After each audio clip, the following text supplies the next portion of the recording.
Hello guys, আসসালামু আলাইকুম, back to my channel Zayan blog. এই যে আমাদের কাঠগোলাপ ফুটছে, অনেক সুন্দর রাত্রেবেলা কাঠগোলাপের গ্রান। আর এই যে ড্রাগন ফুলও ফুটছে। ড্রাগন ফুল যত রাত গভীর হবে ড্রাগন ফুলটা তত বড় হবে। এখন মাত্র অল্প একটু ফুটছে। হ্যাঁ, এখন রাত বাজে 12টা। যে এই যে 12টা বাজে এরকম অবস্থা, রাত যখন গভীর হবে তখন এটা আরও বড় হবে। আমাদের গাছে মাশাআল্লাহ দিলে অনেকগুলোই ফুল ফুটছে আর অনেকগুলো ড্রাগন খাওয়া হয়েছে। আর এই যে দেখেন ছোট ছোট অনেকগুলো ফুল আছে, আরও 8টা ফুল আছে। আর আজকে 3টা ফুল ফুটছে। যে যে ছোট ছোট ফুলগুলো হচ্ছে পুরুষ ফুল আর বড় ফুলটা হচ্ছে মহিলা ফুল। আর এই যে আমাদের ঢেঁড়স গাছ, তারপরে যাই পুঁই শাক গাছ, তারপরে এই যে পেঁপে গাছ।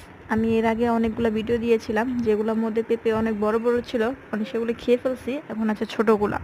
আর এই যে দেখেন আরেকটা ফুল, এটা দেখতে কিন্তু মাশাআল্লাহ অনেক সুন্দর।